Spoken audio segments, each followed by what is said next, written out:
இன்றைக்கி நம்ம வந்து சுண்டைக்காய் புளிக்குழம்பு வைக்க போகிறோம். அதுக்கு நம்ம தோப்பில் காய்ச்சிருந்த காயை பண்ணிட்டு வந்திருக்கோம். இந்த மாதிரி செடியில் தான் இது வந்து இருக்கும். இப்படி செடியில் தான் இப்படி காய்ச்சிருக்கும். இது எல்லாமே முள்ளாக இருக்கும். நம்ம இப்படி எடுக்கும்போது இப்படி வெட்டி தான் எடுக்கணும். சிசர் வச்சு வெட்டி எடுத்துட்டு அப்புறமா தான் நம்ம கைட்டை வந்து இதை வந்து இப்படி இப்படி இழுக்கிறோம்னா அந்த கொப்போடு ஒடிஞ்சு வந்துடும். இது வந்து நம்ம கொப்பை பிடிச்சிட்டு இழுத்தாலும் அந்த இந்த இது வந்து அந்த ஒரு கொப்பே தனியாக வந்துடும். அதனால நம்ம சிசர் வச்சு வெட்டினோம்னா அடுத்த அந்த செடி வந்து காய்க்கிறதுக்கு நல்லாயிருக்கும். இல்லைன்னா அப்புறம் அந்த செடி அப்படியே காஞ்சி போயிடும். அந்த கொப்பு இப்படி வந்து நம்ம எடுத்துக்கிடுவோம். இதை வந்து அதுக்கப்புறம் இப்படி நம்ம எடுக்கணும். இந்த இந்த இந்த இதெல்லாம் இல்லாமல் இந்த இந்த காம்பெல்லாம் இல்லாமல் கத்திரிக்காயில் காம்பு இருந்த மாதிரி இருக்கும். அதெல்லாம் இல்லாமல் நம்ம தனியாக அந்த மாதிரி எடுக்கணும்.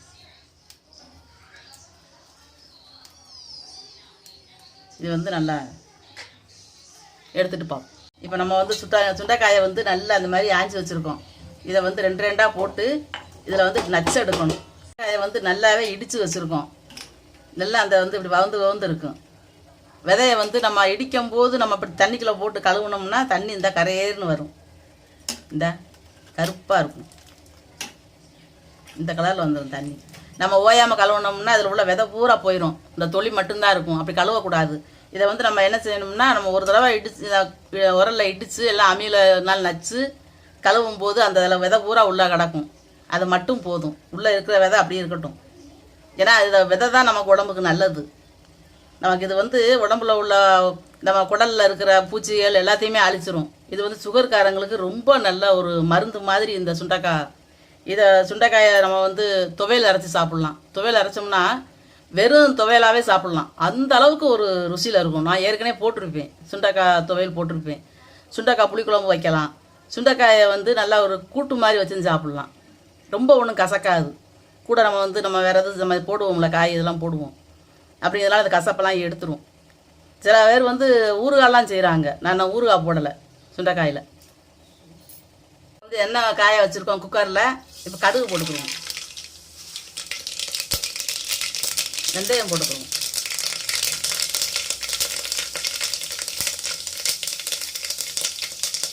அது நல்லா வெடிச்சிக்கிட்டு இருக்கும்போது கருவேப்பிலை. இப்போ நம்ம வந்து வெங்காயம், சின்ன வெங்காயம் உரிச்சு வச்சுருக்கோம். அதை போட்டு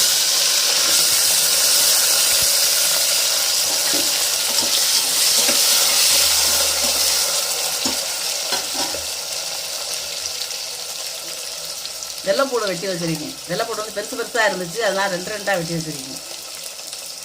வெள்ளைப்பூட்டையும் போட்டுருவோம். போட்டு இது எல்லாமே வந்து கொஞ்சம் ஓரளவு வதங்கி வரணும். ரொம்ப பொன்னிறமாக வந்துடக்கூடாது. ஒரு 5 நிமிஷம் எண்ணெயில் வேக வைக்கணும். வெள்ளைப்பூட்டையும் வெங்காயத்தையும். பூடும் வெங்காயமும் இந்த அளவுக்கு நல்லா வெந்து வந்துடுச்சு. இப்போ வந்து நம்ம இடித்து வச்சுருக்கிற சுண்டைக்காயை போடுவோம். இடித்து நல்லா கழுவி வச்சுருக்கோம். இது வந்து நல்லா போட்டு இதை கொஞ்சம் நல்லா வதக்கணும். சுண்டைக்காய் வந்து கலர் பச்சையாக இருக்குல்ல, இது வந்து லேசாக லைட்டாக வெள்ளை கலராக வரும். அந்த அளவுக்கு இதை வந்து நல்லா வதக்கிடணும். சுண்டைக்காய் வந்து பச்சையாக இருந்துச்சு போடும்போது. இப்போ நல்லா வந்து கலரு வெள்ளை கலராக வந்துருச்சு, லைட்டு வெள்ளையாக. இந்த அளவுக்கு நமக்கு வந்து நல்லா சுருள சுண்டைக்காயை வதக்கிடணும். நம்ம அந்த சுண்டைக்காயை வந்து நம்ம உடச்சி போடலை அப்படின்னா, சும்மா எண்ணெயில் போட்டு சுண்டைக்காயை கழுவிட்டு வதக்கணும் அப்படின்னா சீடை எப்படி வெடிக்குமோ அந்த மாதிரி சட்டுன்னு வெடிச்சிடும். அதுக்கு தான் நம்ம நச்சு அதை போடுறது.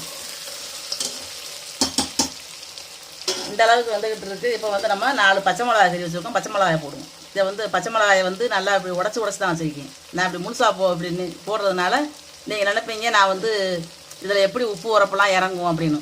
நான் அதை வந்து கீறித்தான் போடுவேன். இப்போ தக்காளி போடுவோம். இதை எல்லாமே போட்டு நல்லா கிண்டி விட்டுக்குருவோம். இப்போ தக்காளி பச்சை மிளகாலாம் வந்து நமக்கு நல்லா குழஞ்சி வரணும்னு அவசியம் இல்லை. இது வந்து நம்ம குக்கரில் வச்சுருக்கிறதுனால இது எல்லாமே சேர்ந்து மொத்தமாக வெந்துடும். சுண்டைக்காய் குழம்பு வந்து நம்ம ஒரு பெரிய சட்டியில் போட்டு வைக்கலாம். கத்திரிக்காய் புளிக்குழம்பு வைக்கிற மாதிரி சுண்டைக்காய் புளிக்குழம்பு வைக்கலாம். ஆனால் அந்தளவுக்கு ரொம்ப குழையாக வேகாது. அதே மாதிரி வெள்ளைப்பூடு வெங்காயமெல்லாம் வந்து குக்கரில் வச்சுட்டோம் அப்படின்னா பிள்ளைய வந்து பிறக்கி வேஸ்ட் ஆக்காமல் சாப்பிட்ருவாங்க. நம்ம குக்கரில் வச்சுட்டோம்னா சாப்பிட்ருவாங்க. பாத்திரத்தில் வச்சுருந்தோம்னா முழுசாக கிடக்கும். அவங்க பிறக்கி ஓரமாக வச்சுருவாங்க. அதனால் நம்ம வந்து குக்கரில் வைக்கிறது தான் நல்லது.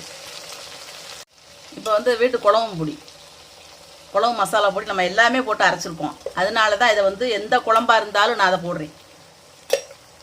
இதில் நம்ம வேறு எதுவும் அரைச்சி ஊற்றணும்னு அவசியம் இல்லை. கறி குழம்பு இது வைக்கிறோம் அப்படின்னா, மட்டன் சிக்கனும் வைக்கிறோம்னா நம்ம கசகசாவோ முந்திரி பருப்போ எதோ போட்டு நம்ம தனியாக அரைச்சிக்கிறலாம். மற்ற குழம்புகளுக்கெல்லாம் பொடியாகவே போட்டாலே போதும். மஞ்சள் வரைக்கும் நம்ம வச்சுருக்கோம். மஞ்சள் பொடி போடணும்னு கூட அவசியம் இல்லை. இப்போ நம்ம பொடி போட்டிருக்கோம். இப்போ புளி தண்ணி அரைச்சி வச்சுருக்கேன், ஊற்றிக்கிடுவோம். இது புளியை வந்து நான் வந்து நல்லாவே வடிகட்டிடுவேன். வடிகட்டுறதுனால நமக்கு இந்த இதில் ஒன்றுமே இல்லை. அப்படியே பூராமே ஊற்றிடலாம். நம்ம வடிகட்டாமல் நம்ம கைட்டை வடிகட்டி புளியை வச்சுருந்தோம் அப்படின்னா அதில் வந்து நிறைய அந்த புளியோட கொதக்கு இருக்கும், 1-2மா. அது பூராமே குழம்புக்குள்ளே இறங்கிடும். அந்த நார் மாதிரி இருக்கும், அதுவும் உள்ளே விழுந்துடும் கை தவறி. அப்போ நம்ம சாப்பிடும்போது அதெல்லாம் வந்து ஒரு மாதிரி சங்கடமாக இருக்கும். அதனால் நமக்கு வந்து வடிகட்டிட்டோம் அப்படின்னா, சலடை வச்சு வடிகட்டிட்டோம்னா அதில் ஒரு மண்டி எதுவுமே உள்ளே இறங்கி இருக்காது. இப்போ இதை வந்து கொஞ்சம் தண்ணி ஊற்றிக்கிடுவோம். நம்ம அதில் வந்து தேங்காய் அரைச்சி ஊற்ற போகிறதில்ல. கொஞ்சம் தண்ணி, இதுக்கு தேவையான அளவு தண்ணி. இப்போ அடுப்பை கூட வச்சுக்கிடுவோம். ஏன்னா சுண்டைக்காய் வந்து நம்ம வதக்கும் போது டக்குன்னு வந்து அடிப்பிடிக்கும். இஞ்சி பூண்டு விழுது நம்ம போட்டோம்னா எப்படி அடிப்பிடிக்குமோ அதே மாதிரி இந்த சுண்டைக்காயும் வந்து அப்படியே கருக ஆரம்பிச்சிடும். இப்போ இதுக்கு தேவைக்கு உப்பு போடுவோம். உப்பு வந்து நம்ம எப்பயுமே ரொம்ப போட்டுறக்கூடாது, கொஞ்சம் தான் போடணும். குடிச்சு பார்த்துட்டு அதுக்கப்புறமா நம்ம போட்டுக்கலாம். இந்த அளவு வச்சா போதும், ரொம்ப தண்ணி அணக்கா வைக்க வேண்டாம். இது வந்து சுண்டைக்காய் புளிக்குழம்பு வந்து நம்ம கொஞ்சங்கான்னு ஊற்றி சாப்பிட்டாலே நல்லாயிருக்கும். தண்ணி அணக்கா ஊற்றணும்னு அவசியம் இல்லை நிறையா. அதனால் நான் கொஞ்சமாக வச்சுருக்கேன். அது குக்கரில் வைக்கிறதுனால வத்தாது. நம்ம எந்த அளவு வைக்கிறோமோ அதே அளவு குழம்பு அப்படியே இருக்கும். இப்போ வந்து 2 விசில் வச்சு நம்ம இறக்க போகிறோம். வந்து இந்த அளவு கொதிச்சுக்கிட்டு இப்போ நம்ம குக்கரை மூடிடுவோம். மூடி நம்ம வந்து ஒரு 2 விசில் வச்சு ஒரு 5 நிமிஷத்தோடு திறந்துடலாம். நல்லா வெந்துடும். நம்ம ஒரு விசில் வச்சோம் அப்படின்னா ஒரு 1/4 மணி நேரம் அந்த தம்முலே இருக்கணும். நமக்கு ஒரு 5 நிமிஷம் ஆயிடுச்சு, திறந்து பார்ப்போம்.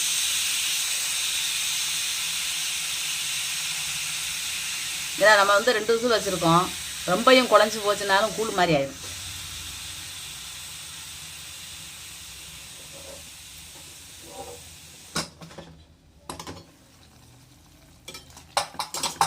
இந்த அளவுக்கு வெந்திருக்கு. வெள்ளைப்பூடெல்லாம் பார்த்தீங்கன்னா பூவாக இருக்கும். அப்படியே நம்ம குக்கரில் வைக்கிறதுனால எடுத்து சாப்பிட வாயில் போட்டோன்னே கரைஞ்சிரும், மிட்டாய் மாதிரி. இங்கே பூ மாதிரி இருக்கும். சுண்டைக்காய் நல்லா பட்டாணி மாதிரி குழஞ்சி போச்சு. இதுதான் வந்து நமக்கு சாப்பிட்றதுக்கு ரொம்ப சூப்பராக இருக்கும்.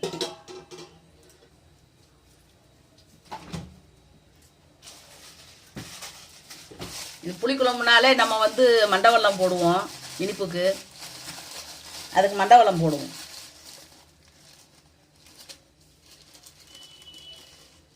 கொஞ்சம் போட்டோம்னா புளிக்குழம்பு சாப்பிட்றதுக்கு ரொம்ப நல்லாயிருக்கும். நான் எல்லா புளிக்குழம்புக்குமே நான் வந்து மண்டவெல்லம் போடுவேன். இது வந்து ரொம்ப ருசியாக இருக்கும்.